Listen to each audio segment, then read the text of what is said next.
defense clearly has very few weaknesses, but if there was an Achilles heel, it seems like it might be the quarterback scramble on 3rd and long. Would you consider using a quarterback spy in certain situations against certain mobile quarterbacks, or is that something you don't like to do? I think every team, every situation calls for whatever it takes to win. So for me, if it's a quarterback spy that we need, and we would use that if we felt like that would help us to win that game or win that down. So when it comes to that, yeah, sometimes the quarterback does get out and he scrambles and make plays on us, but it's not something that anybody is just totally freaking out about. Like, it's just we got to make plays when it comes down to it. Guys have to be sound and where they need to be. And if the quarterback gets out, we got to go get him down. Jimmy Ward seemed less than thrilled at first to be playing nickelback, but now it seems like he's playing the position at a really high level. I mean, what's your assessment? How much do you appreciate him doing that? Yeah, he's gotten better each week. Jimmy he's a very gifted player. Right? He can do a lot of things. I said this before. He can do a lot of different things that most defenders can't, like whether it's safety, nickel. Jimmy's played corner.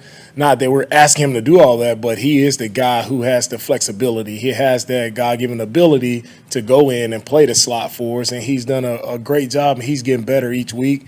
And Jimmy is making even more plays. I feel like every week he's making a play. He's around the ball more, making more plays for us, being a big-time playmaker for our defense. So, and it's scary to say this, but he can get even better, right? He can get even better in there, but it just comes with the more reps he gets, he'll continue to get better and make even more plays for us. So, man, Jimmy he's definitely climbing. He's doing a really good job for us in there. And for him to unselfishly go in there, it just speaks to the man of who Jimmy is. It goes back to the ego question. Like, it's no ego. It's just, what can I do to help our team win games? And that was the attitude that Jimmy had about moving in there, and he's been outstanding so far. Chance to watch Javon Kinlaw for the first time in a while. What did you see from him today? How did he look? Yeah, really excited to have JK back out there. It's just refreshing to see just his presence, to be out there, and it's cool to just see him get back into the groove of playing football again. So he's been on a long pathway to get back, and it's a lot of struggles along the way. If anybody has been injured, they understand how tough it is to battle back from that, and just commend JK for his effort, his persistence throughout the rehab process to make it back at this point. I'm assuming he's in meetings and stuff still throughout this. How much can you help him in terms of film and just things like that throughout that?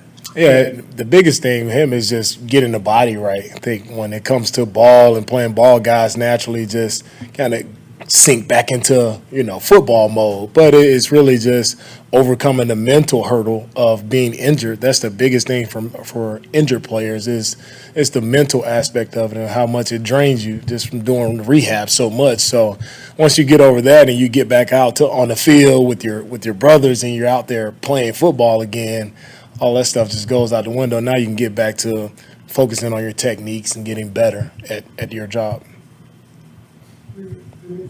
Commanders, I mean, whereas it's the NFL, everyone's physical and violent and all that, but do the Commanders, I guess, have an offensive mentality or style that they're going to try to match you guys in your physicality and come right at you?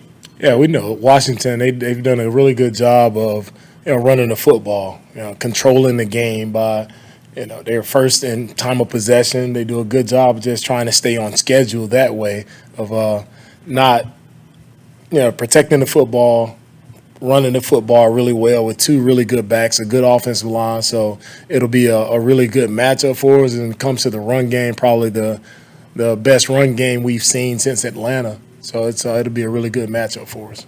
Moved Mooney around on Metcalf last week a lot, different spots. What does it do for you as a defensive play caller, having a guy that you can do that? Yeah, it's confidence that Mooney brings to our entire defense, right? When you have a guy who can go and match up against a top receiver in his league like Metcalf, it's just confidence for everyone.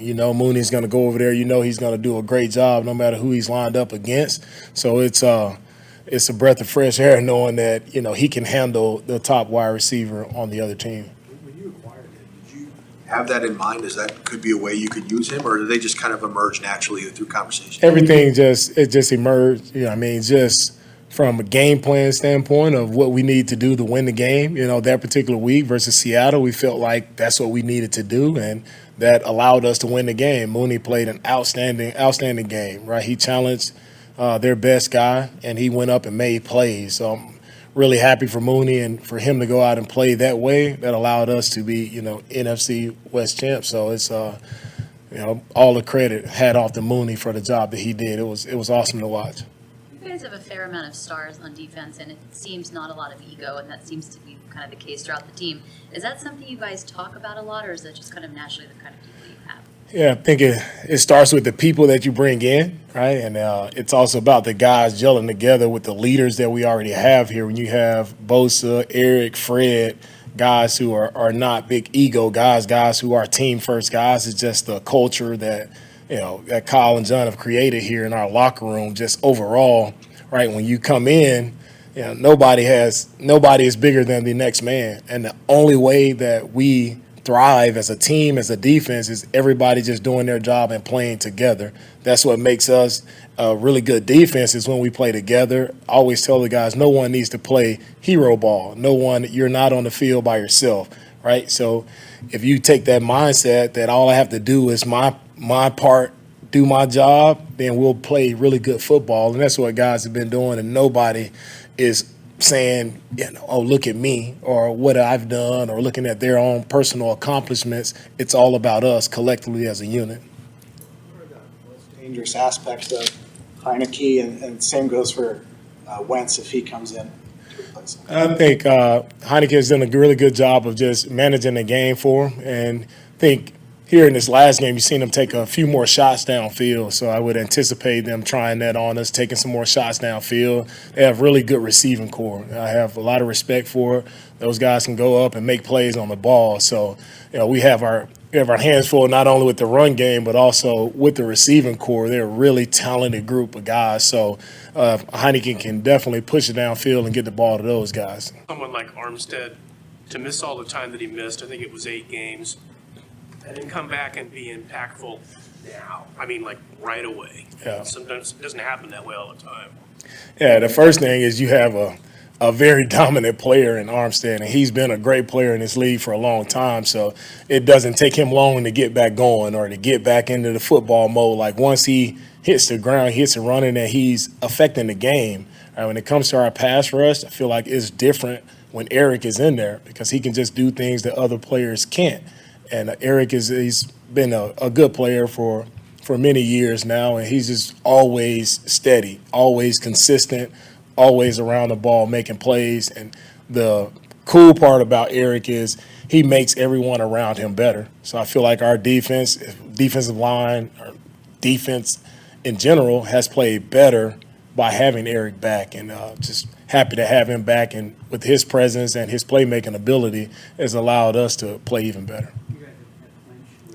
3 games to play. Yeah. Does Fred, any other team leaders have to say anything this week to make sure that nobody sort of, exhales with 3 more weeks to go? Yeah, nobody. I mean, I said something. Just it's not. I mean, it's a great accomplishment, right? To win the West is a great accomplishment, but everyone knows that's not our goal. I mean, and also to that, like, we didn't play our best in Seattle.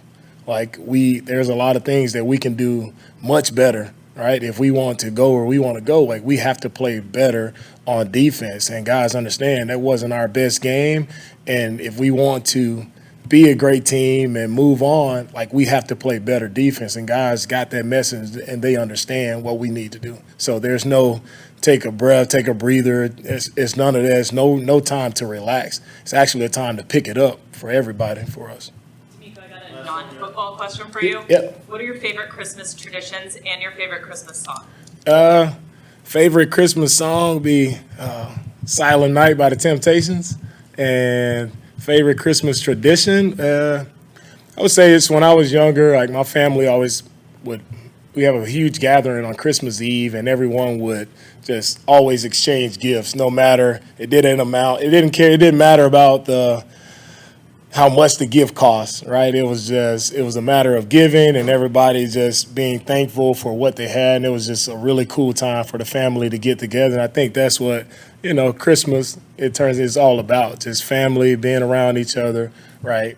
loving each other and just having a great time, a time of giving, and that's what it's all about, a time of giving and not just receiving, but it's always about giving and just being thankful for what we have. Thank you.